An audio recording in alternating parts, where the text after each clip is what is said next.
नाज़रीन, मीरपुर ख़ास में अवां खे अपडेट कंदा हलूं। मीरपुर ख़ास जी मीरवा गोरचाणी थाणे जी हद ॻोठ मेवो ख़ान लगारी में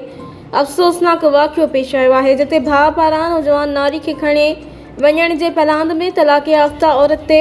वारसनि तरफ़ां तशद्दुद ऐं अगवा करण जो इंकशाफ़ थियो आहे। मुतासिर औरत 30 कलाक ताईं मुबैना तौर नाजाइज़ हिरासत में रखण जो इल्ज़ाम बि लॻायो आहे।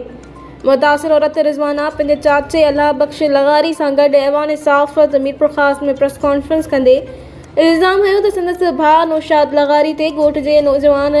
नारी लारेब खे 7 सेप्टेम्बर ते खणी वञण जो शक आहे, जंहिंखां पोइ 8 सेप्टेम्बर ते इमरान अली, वज़ीर अली, अब्बास अली ऐं अशरफ अली संदसि घर ते हमलो करे घर भञी छॾियो आहे।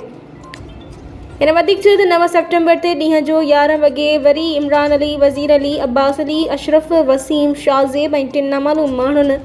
खेसि अगवा करे तशद्दुद जो निशानो बणायो ऐं ज़ोर भरियो त भाउ लारेब जो पतो ॿुधायो, जॾहिं त खेसि पाण खे बि ख़बर नाहे त भाउ किथे आहे। रिज़वाना जो चवणु हो त वाक़िए बाबति मीरवा गोरचाणी थाणे में वञण बावजूदि पुलिस खेसि इलाज लाइ लेटर जारी न कयो ऐं केस बि दाख़िल न कयो, जॾहिं त संदसि भाउ ऐं ॿियनि माइटनि ते पुलिस अगवा जो केस दाख़िल करे छॾियो आहे। इन आला इख़्तियारियुनि खां इंसाफ़ जो मुतालबो कयो आहे।